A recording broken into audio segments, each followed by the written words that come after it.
한번 따라해 보실까요? 생명신앙. 인간이 하나님을 찾는 것이 그 본능이 선천적인가 후천적인가, 다시 말하면 인간이 신을 찾는 것이 그 본능이 선천적이냐 후천적이냐를 연구하는 한 심리학자가 있었습니다. 이 사람이 갓난 아이를 하나 데리고 산중에 들어가서 사는 가운데 세월이 흘러 아이가 7살이 되었습니다. 이 아이는 이른 아침마다 혼자서 어디론가 나갑니다. 하도 이상히 여겨서 심리학자가 따라가 보았더니 아이는 산 제일 높은 꼭대기 봉우리에 올라가서 해가 떠오르는 것을 보면서 거기 엎드려 경배하고 돌아오는 것이었어요. 심리학자가 이 아이에게 이런 모든 것을 가르쳐준 게 아무것도 없습니다. 그 심리학자는 이 아이를 불러놓고 왜 산꼭대기에 올라가서 해를 보고 절하느냐라고 물었더니 아이는 이렇게 대답했습니다. 내가 이 산속에 혼자 사는 것이 외롭고 쓸쓸해서 내가 너무나 약한 것 같이 보입니다. 온 천지를 두루비치는 태양을 경배하고 의지하면 태양이 나를 돕지 않을까 하는 마음에서 그렇게 매일같이 절을 합니다. 라고 하는 말을 했습니다. 이때 심리학자는 그래, 내가 이 아이에게 가르쳐준 것이 없지만 이 아이가 스스로 이런 어떤 행동이 나온 것을 볼 때 종교심이라고 하는 것은 후천적이 아니고 선천적이다라고 하는 것을 결론을 지었지요. 로마서 1장 19절에 이렇게 우리가 성경을 말씀하고 있습니다. 이는 하나님을 알만한 것이 그들 속에 보임이라. 하나님께서 이를 그들에게 보이셨느니라. 창세로부터 그의 보이지 아니하는 것들, 곧 그의 영원하신 능력과 신성이 그가 만드신 만물에 분명히 보여 알려졌나니 그러므로 그들이 핑계하지 못할지니라. 무슨 말인가요? 하나님을 알만한 것을 모든 인간 속에 이미 심겨져 있다라고 하는 것입니다. 다시 말해 인간들 속에는 이미 종교심이 심겨져 있다라고 하는 것입니다. 이것을 가리켜 신지식 혹은 종교심 이렇게 부릅니다. 근데 하나님께서는 인간의 양심과 자연의 어떤 법칙과 그리고 일반 계시, 해와 달과 별과 보이는 산과 들과 수많은 나무 동물들을 통해서 저것들이 어떻게 만들어졌지, 저것들이 어떻게 진행되고 있지, 저건 누군가 배후에서 저 모든 것을 관리하고 섭리하는 그분이 계셔, 그분이 하나님이시오 라고 하는 걸 알도록 하나님께서 일반 계시를 통해서 당신을 이미 알려주셨다라고 말씀하고 있습니다. 근데 로마서 1장 23절의 말씀은 이렇게 합니다.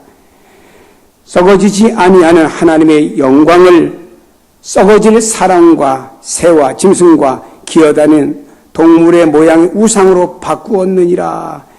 여러분, 우리 안에 이미 하나님을 섬기도록 어떤 무엇을 심겨주었는데 그것을 가지고 사람들은 오히려 하나님 앞에 나와 하나님을 섬기는 것이 아니고 어떤 사람은 사람을, 어떤 사람은 새의 모양을, 어떤 사람은 짐승의 모양을, 어떤 사람은 기어다니는 수많은 악어라든지 뱀이라든지 이런 것 모양으로 우상을 만들어갖고 섬긴다. 그래서 이 땅에 우상 종교로 모든 것을 바꿨다라고 성경은 말씀하고 있습니다. 종교에 든 학자들의 견해는 이렇습니다. 헤겔이라는 사람은 종교는 일종의 지식이다. 슐라이마커는 말하기를 종교란 단순한 의존의 감정이다. 즉 자기보다 우월한 존재를 의지하려고 하는 감정이 종교다라는 말을 했어요. 칸트라는 사람은 종교는 윤리의 생활과 같은 것이다. 자기 양심의 소리를 신의 소리로 생각하고 윤리적으로 살아가는 것, 이것이 종교다라고 학자들은 말했습니다. 자, 이 종교가 어느 때 발생되었습니까? 그 근거를 찾아보면은 성경으로 돌아가 보니 창세기 2장 7절에 여호와 하나님이 땅의 흙으로 사람을 지으시고 생기를 그 코에 불어넣으시니 사람이 생명이 되니라 라고 말씀했습니다. 자, 인간 창조 과정의 근거에서 종교 발생을 볼 수 있는데 한 신학자는 이렇게 말합니다. 인간은 의식적이든 무의식적이든 신적 의식을 본능적으로 느끼고 있습니다. 이것은 곧 종교의 씨가 되는 것입니다.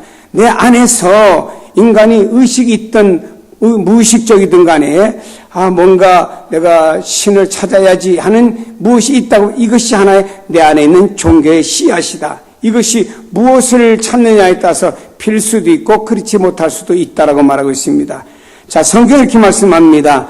하나님께서 사람을 흙으로 만드셨습니다. 그리고 생기를 그 코에 불어 넣으셨다는 것은 인격적 교감, 다시 말해 하나님과 또 사람이 교제할 수 있는 영적인 존재로 만들어 주셨다라고 하는 것입니다. 그리고 우리는 영적인 삶을 살아가는 존재로 인간을 만들어 주셨다고 하는 거예요.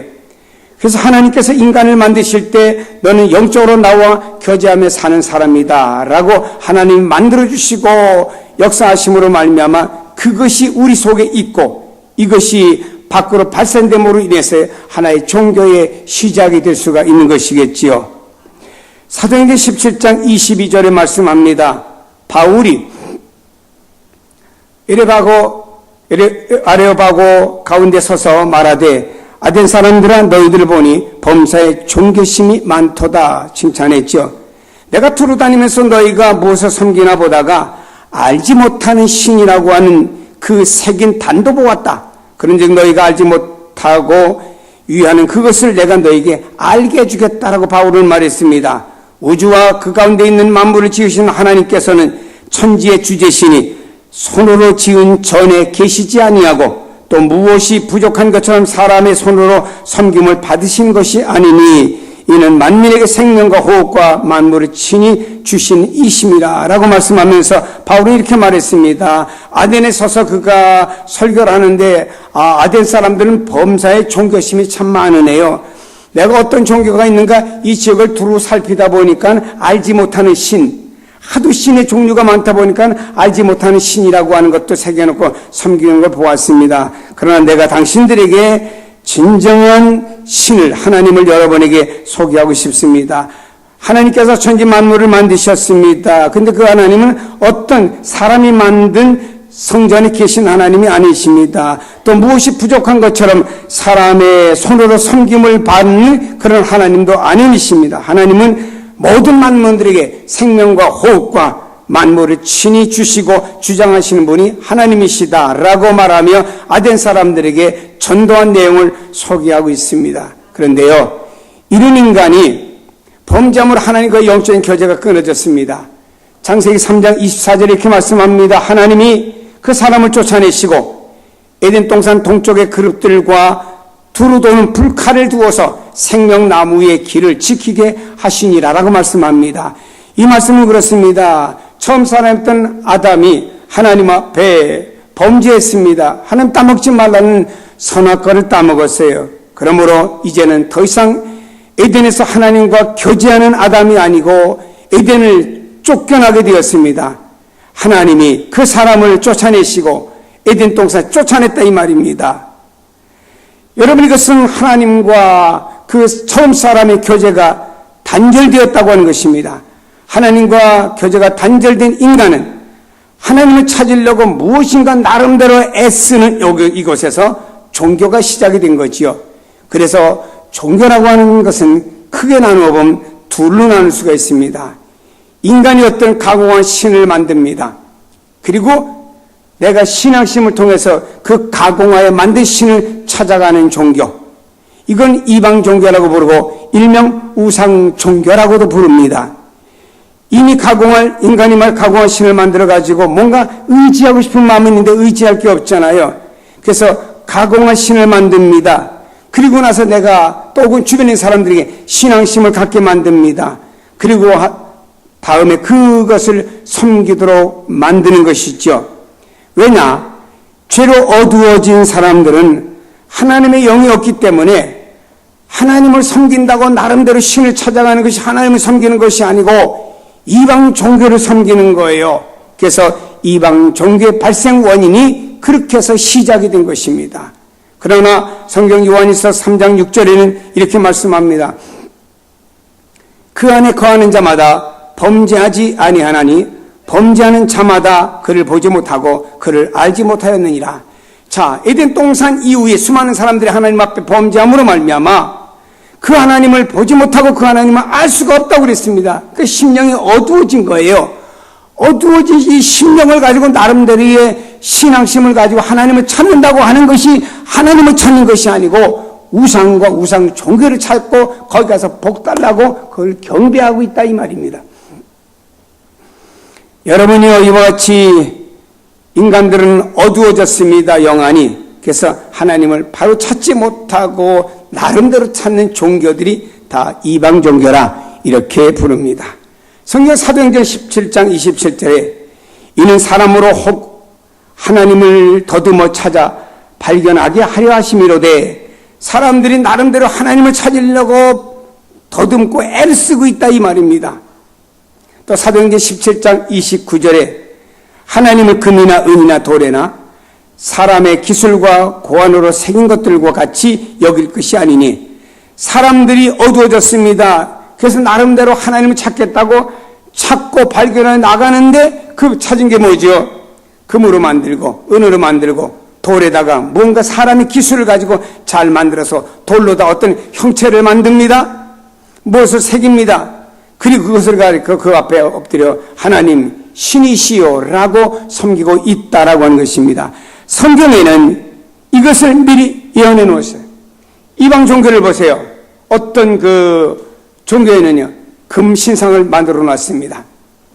그리고 은이나 동, 그리고 사람이 정교하게 뭔가를 만들어 갖고 각종 나무나 수많은 것을 가지고 그 나름대로 종교 나름대로 무엇을 만들어 놓고 거기 가서 섬기라 그럽니다. 그럼 사람들이 거기에 섬기죠.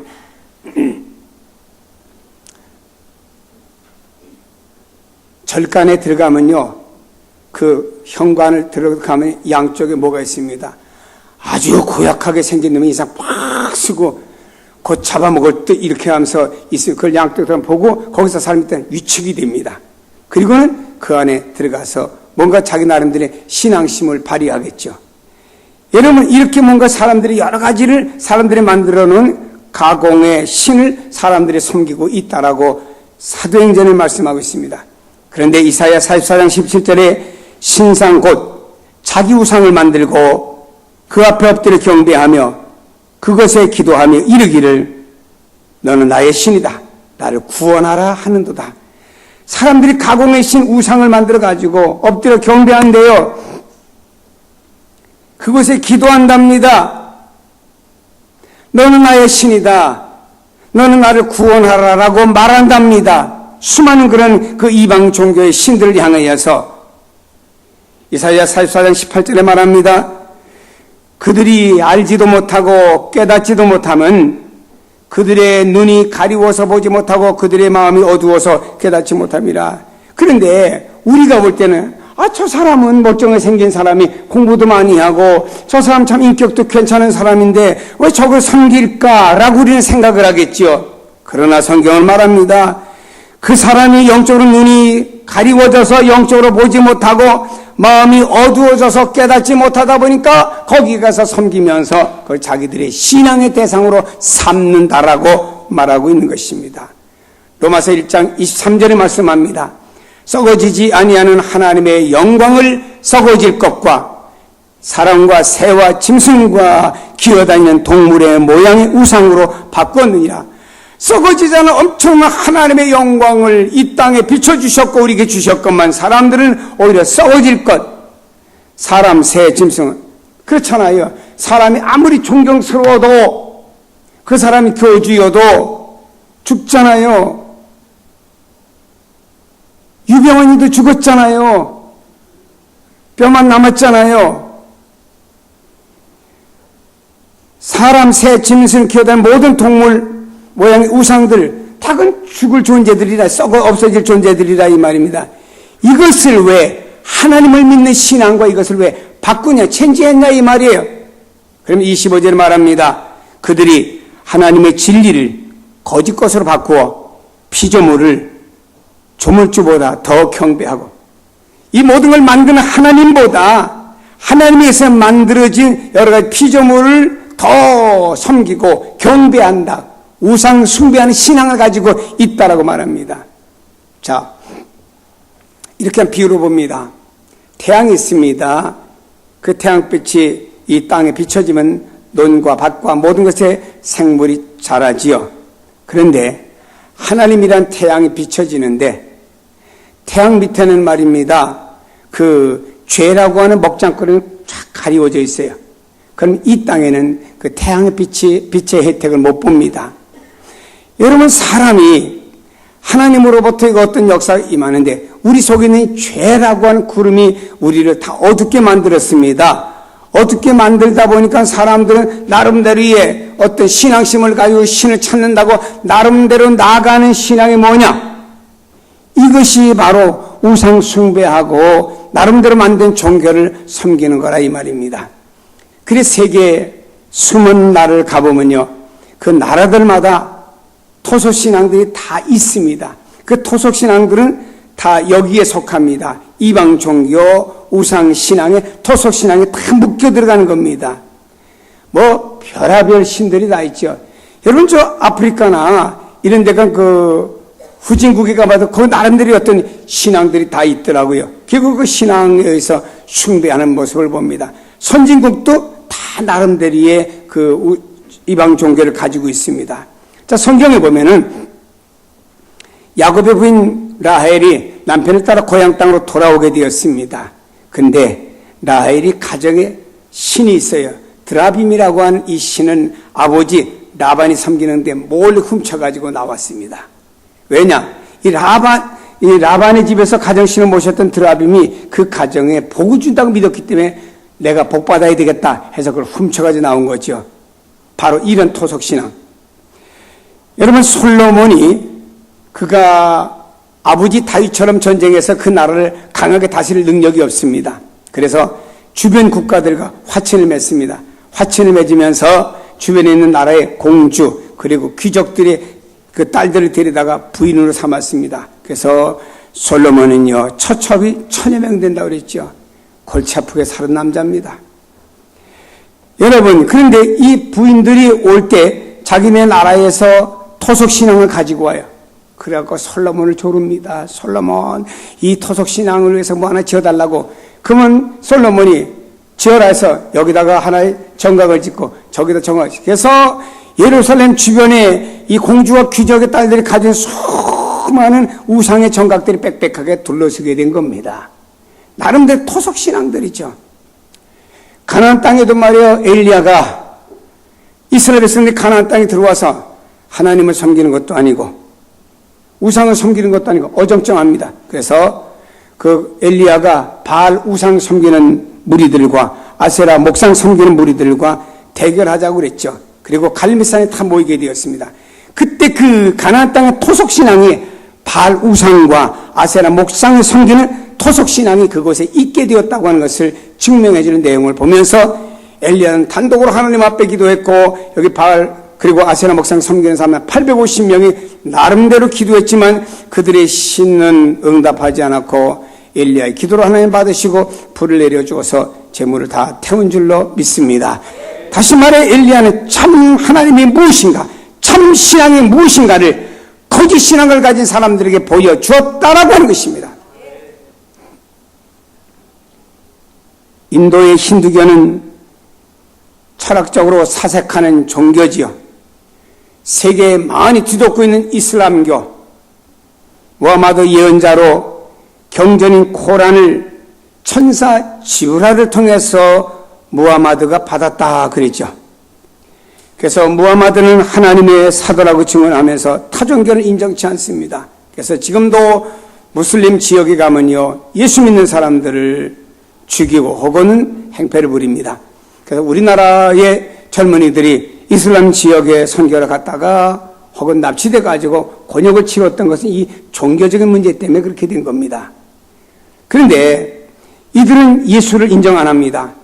예수는 하나님의 아들입니다. 우리 위에 십자가 지셨습니다. 우리 위에 부활하셨으면 인정을 안 합니다. 그러나 예수를 역사적인 인물로는 이들은 인정합니다. 예수, 구약에 수많은 선지자가 왔듯이 신약에서 하나의 선지자야, 여기는 인정합니다. 그러나 예수가 구세주라고 인정하지는 않고 무하마드를 통해서 주어진 어떤 경전만 오직 믿고 있는 이런 불쌍한 나름대로의 종교를 신봉하는 사람들 있죠. 이것도 역시 하나의 종교지요. 여러분, 우리나라는 옛날부터 그 무당 신앙, 그 토속적인 신앙이 무당 종교였습니다. 근데 무당 종교에는 세 가지 기능이 있대요. 첫째로는 영매 기능이랍니다. 귀신과 사람이 대화를 한대요. 그러면서 사람에게 말을 합니다. 그래서 여러분, 그 배뱅이 굿한다는 그 옛날 그 얘기했죠. 한 사람이 와서 이런 정보를 다 입수해가지고 들어가면서 아이고야, 어떤 딸이 살아왔네. 엄마가 나를 어떻게 했는데 하니까 가만히 돌아보니까 그가 어떤 그 자기 딸에 대한 모든 다 알고 있으니까 아이고, 우리 죽었던 딸이 이렇게 살아서 돌아왔다고 하면서 귀신과 대화하는 매체로다가 이용을 했지요. 이걸 영매 기능이라고 부르죠. 그리고 기륭화복을 예언하는 것이죠. 그래서 막 무당 굿하다 보면 황홀경에 들어갑니다. 그때 뭐라고 중월되는 것이 그 굿하는 집을 위해서 예언해 주는 거라고 그렇게 생각을 합니다. 그리고요, 병과 불행을 추방하는 기능이 있다고 합니다. 그래서 이걸 추방하기 위해서는 구슬하지. 뭔가 안 되면 액땜을 해야 돼. 구슬해야 돼. 이 굿은 말이야 10만 원짜리야 100만 원짜리야. 여러분, 그 굿이 몇 천만 원짜리도 있답니다. 헌금은 안 하면서. 그래서 그걸 굿을 합니다. 이런 세 기능이 무당 종교에 있지요. 그래서 여기에 사람들이 왜 빠져들까? 그것은 사람들에게 기복적인 게 있잖아요. 복을 받고 우리가 잘 되어갖고 건강해야 되고 자녀도 잘 돼야 되겠다 하다 보니까 이 무당 종교에 빠지는 경우도 있다라고 하는 것입니다. 우리나라에 오래부터 전해온 불교 있지요. 참 불교를 보면요, 저는 왜 이렇게 좋은 장소에다 절간이 다 들어섰나 몰라. 참 산에 가면 진짜 좋은 장소도 보면 꼭 절간이 들어서 있어요. 좋은 장소는 다 그들이 맡아놨어요. 그리고 또 들어가는 입구에서요, 돈도 받아요. 그 산에 등산하려면 또 절간에 시주하고 가야 된대요. 보이지 않게 이렇게 시주하는 게 되겠죠. 그런데 불교 사찰은요, 세 종류로 건물이 세 개. 하나는 대웅전, 두 번째 명부전, 세 번째는 삼성각이라는 게 있습니다. 대웅전은 뭐냐? 불자들이 와서 이렇게 그들 나름대로 예배 드리는 것이죠. 명부전은 뭐냐? 죽은 사람에게 제사 드리는 것. 그래서 죽은 사람들이 그 위패를 쫙 모셔놓고 그들에게 제사 드리는 것이 명부전입니다. 그리고 삼성각은 뭐냐? 거기는 삼신, 그것은 칠성신, 산신, 독성신이라고 부르는 삼신을 모신 곳이랍니다. 그들 나름대로. 그리고 거기 가서 그들은 기도하죠. 근데 사람들이요, 이 절간에 가면 어디 가냐면 대웅전 한 거, 명부전 한 거 다 삼성각에 가서 비나이다 한답니다. 왜냐? 이곳에 와서 빌어서 복을 받으려고 그래, 복복. 그러니까 여기도 기복적인 신앙 속에서 가서 그냥 하는 겁니다.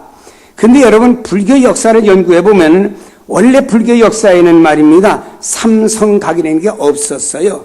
근데 후대에 와서 인간들이 하도 복을 받기를 원하니까 그 세워놓고 거기 와 사람들이 정성을 들이며 복받아라 하는 것이 바로 불교에서 나오는 우상 종교, 이방 종교죠. 어제 국민일보를 봤더니 그 요즘에 우리나라의 로만 캐톨릭의 교황이 왔습니다. 그 국민일보에 난 내용을 그대로 소개하면 이렇게 났대요. 교황은 서민적이며 가난한 자를 섬겨온 사람이다. 그러면서 국민일보에는 참 일반적인 종교성을 볼 때는 칭찬할 만한 지도자다, 이렇게 나왔더라고요. 글쎄, 어제 털라우드에 거기 갔다 온 분이 우리 교회니까 있을는지 몰라. 저는 하나도 없다고 생각하는데. 근데 여러분, 참 그분의 어떤 그 개인적인 인간적인 삶 내지 이런 것들은요, 참 존경할 만한 것들 있지요. 왜냐하면 전용기 타고 와서 소를 탔으니까 존경할 만한 게 있지요. 그래도 못 알아들으면 할 수 없는 거예요. 자, 그분의 인간적인 좋은 면은 참 많이 있어요. 그걸 부정하는 건 아닙니다. 종교 나름대로의 그 종교에 합한 어떤 그 개인의 윤리성이라든지 이런 것들은 다 나름대로 있습니다. 여기 말고도 다른 종교에도 이런 사람들이 많아요.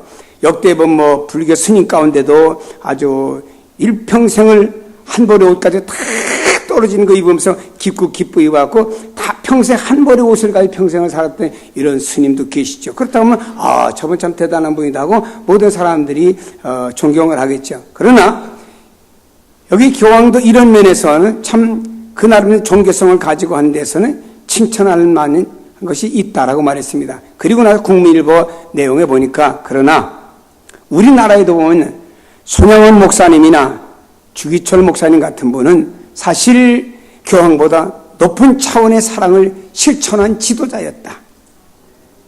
보세요. 손양원 목사님은 저 나완저촌에 들어가서 평생 그들과 더불어 목했습니다. 그들이 다리 아파서 할 때 말입니다. 그 나환자, 그 고름을 손양원 목사님 입으로 빨아가지고요, 뱉었어요. 이런 사랑의 사도가 어디 있습니까? 애들에게 이마에다가 입 맞췄다고. 세월호에 어려운 사람들을 찾아서 이렇게 유문했다고. 그보다는 손양원 목사님이 더 얼마나 위대한 지도자였습니까? 여러분이 캐토릭에서는 국민일보를 그대로 인용한다고 하면은 교황 무호설입니다. 교황은 죄가 없다 이 말입니다. 하나님의 대리자로 칭합니다. 그래서 다 하나님의 대리자처럼 그의 권위 앞에 모든 사람들이 굴복하도록 만들죠. 그러나 우리 개신교에서는, 우리 장로교에서는 받아들일 수 없는 교리고, 캐토릭 교리를 따르지 않는 수많은 사람들의 역사에 보면 엄청나게 죽였습니다. 또 이때를 맞춰서 전 총신대학교 총장을 지내신 정성구 박사님이 글을 올린 것을 제가 인터넷에서 보았습니다. 그분의 글을 그대로 인용하면 이렇게 되어 있더라고요. 로마 캐토릭은 성경에 없는 하나의 유사 종교다.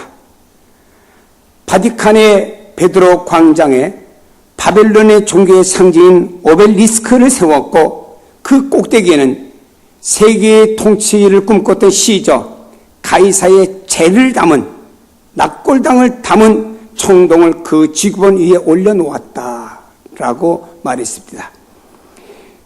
미국 레아 교수는 도미니칸 예수회파가 주동이 되어가지고 성 바돌롬의 축제 이래 칼빈 신앙, 즉 장로교를 신봉하는 이 신앙을 가진 사람들을 위군호, 대학살에 하루에 끝인 것이 아니고 계속 학살함으로 말미암아 5만 명의 장로교인들이 죽었고요. 파리 시내에 15일 동안 그 5만 명의 죽은 시체에서 난 피가 15일 동안 파리 시내를 흘러갔다라고 역사는 말합니다. 이 소식을 들어서 모든 칼빈 신앙 노선을 따르는 사람들이 죽었다는 이 소식을 들은 교황은 로마 시내의 모든 가톨릭 교회들마다 종을 울리기 위해서 오늘을 축제의 날로 삼자. 그리고 교황의 사진과 그들이 박해받는 그 장면의 사진이 그려진 기념 동전을 만들어갖고 쫙 유포했다는 역사의 한 페이지죠. 제목이 무엇이냐? 믿음으로 구원한다는 교리를 믿고 캐토릭의 거짓 교리를 안 믿는다는 이유에서 그만큼 많은 사람을 죽였다라고 말하고 있습니다. 로마 캐토릭의 예수의 선교사들이 선교를 나갔습니다. 어디냐? 저 중남미로 갔습니다. 그래서 거기에 수많은 중남미에 가면 캐토릭 그 성전들이 세워져 있고요.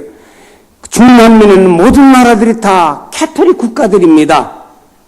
그런데 여러분, 중남미에서 1년에 한 번씩 열리는 카니발 축제 잘 아시지요?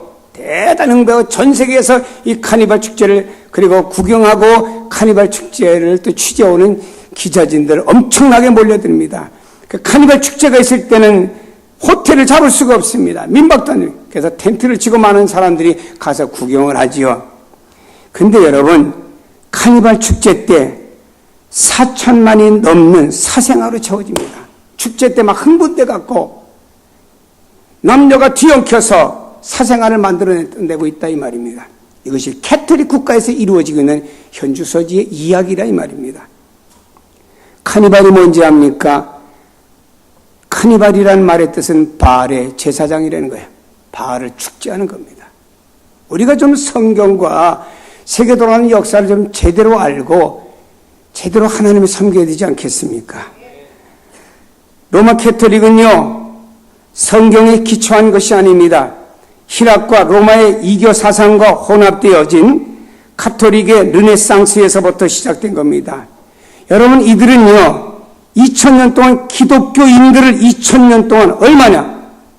5천만 명, 남한의 인구만큼 2000년 동안의 기독교인들을 죽인 장본인들이 가톨릭 교도들입니다. ig나시오스의 사제 스펜서는 이렇게 말합니다. 로마 교회가 그리스도 교회가 아니며 마귀의 걸작품이다. 여러분, 저들은 천국과 지옥이 아닙니다. 천국과 지옥 사이 중간에 연옥설이 있다고 합니다.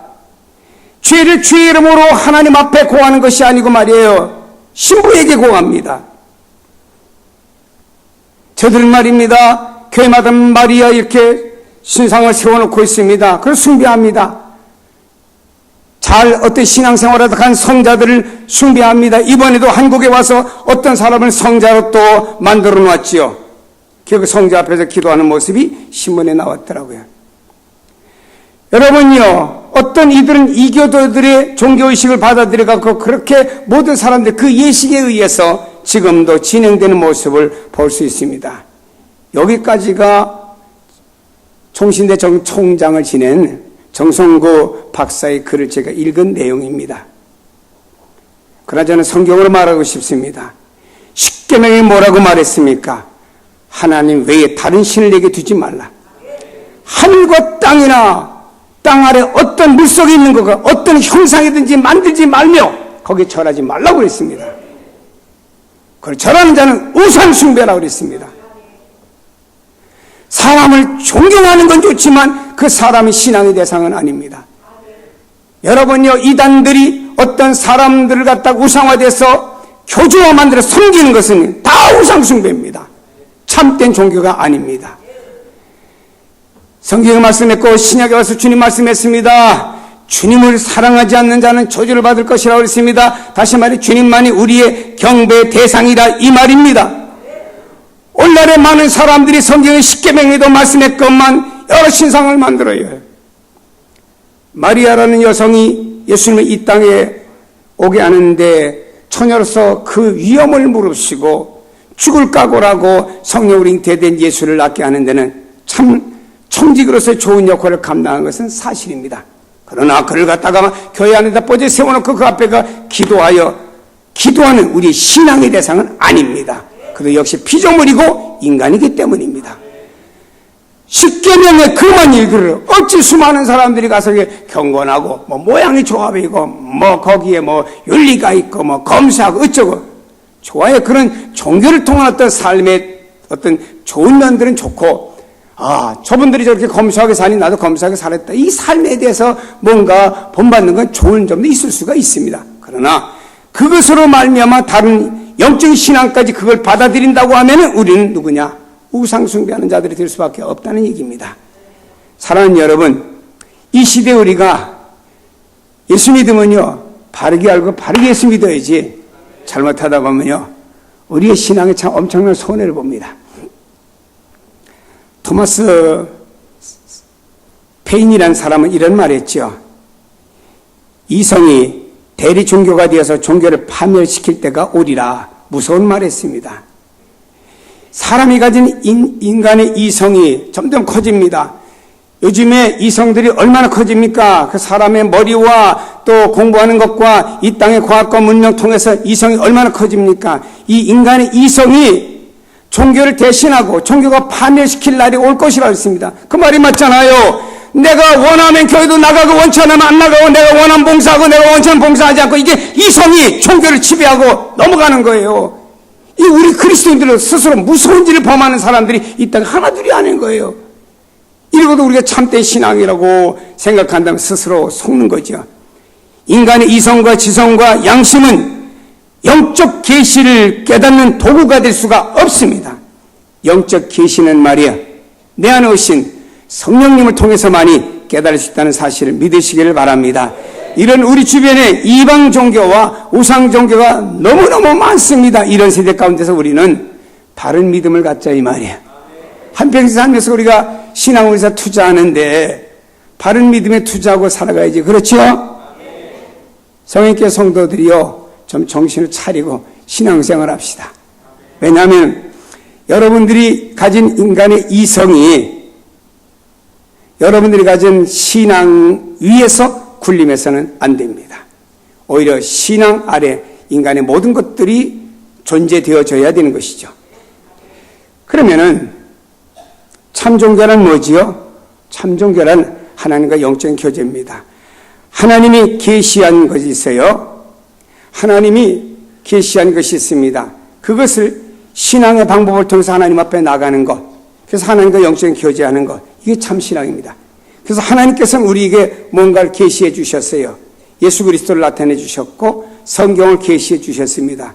그 하나님의 계시를 통해서 우리 개개인은 신앙의 방법을 통해서 하나님께 나아가는 것입니다. 이것이 참 종교고 참 신앙이라고 하는 것입니다. 여기에는 생명이 있는 줄로 믿습니다.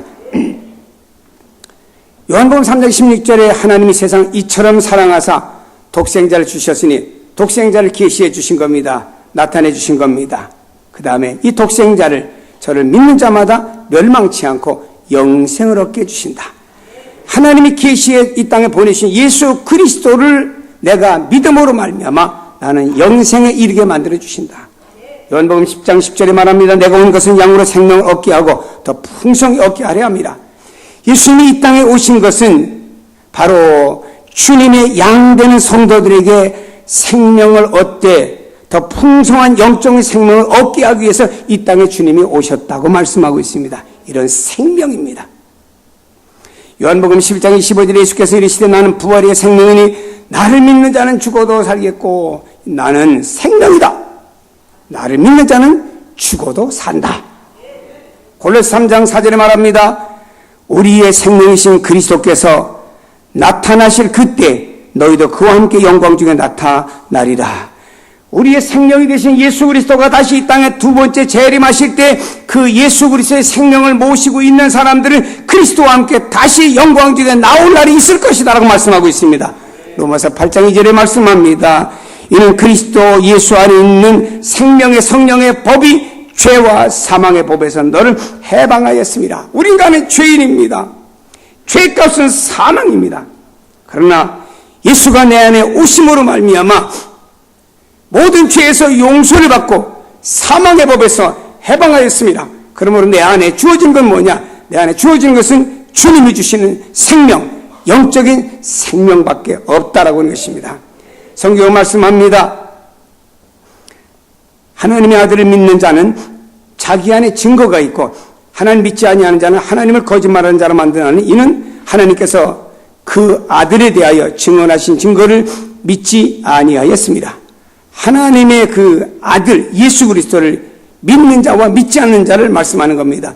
또 증거는 이것이니 하나님 우리에게 영생을 주신 것과 그 영생의 생명은 아들 안에 있는 것을 아들 되시는 예수를 모셔드림으로 말미암아 그 영생의 생명이 우리 안에도 있게 되었다라고 말씀합니다. 그래서 아들이 있는 자에게는 생명이 있고 하나님의 아들이 없는 자에게 생명이 없느니라 단적으로 말했습니다. 그렇습니다. 예수님이 이 땅에 오셨습니다. 우리를 위해 죽어주셨습니다. 부활하셨습니다. 그 예수를 우리가 믿지 못하기 때문에 성령님 보내주셔서 그 성령님이 그것을 우리가 믿도록 우리 안에 신앙하도록 우리 안에 역사해 주셨어요. 그 신앙을 마음으로 믿어갖고 입으로 신하여 우리는 하나님 앞에 고백하죠. 그리고 의에 이르게 되죠. 이 아들 예수 그리스도를 모시는 사람의 생명이 있어요. 여러분 종교의 거창한 어떤 형식 속에서 어떤 교주가 거창한 옷을 입고 종교적인 어떤 행위를 하고 어떤 교주가 말입니다. 그들의 경제적인 혜택을 준다고 해서 그 안에 생명이 있는 것은 아닙니다. 생명은 오직 예수 안에만 있어요. 나를 위해 오셨습니다. 죽으셨습니다. 십자가 지셨습니다. 부활하신 그 예수를 모시고 그 예수 안에만 생명이 있습니다. 그래서 우리는 그 예수를 믿고 나가고 그 예수를 믿는 신앙에서 뭐가 보이든 말든 뭐 다른 종교에도 선이 있고 자선이 있고 수많은 게 있다고 해도 그거 착하다. 그 종교에도 그런 일을 하고 있구나. 이렇게 인정하시고 그러나 우리만큼은 말입니다. 우리만큼은 나에게 진정한 영생의 생명은 예수를 통해서만 주신다. 왜냐?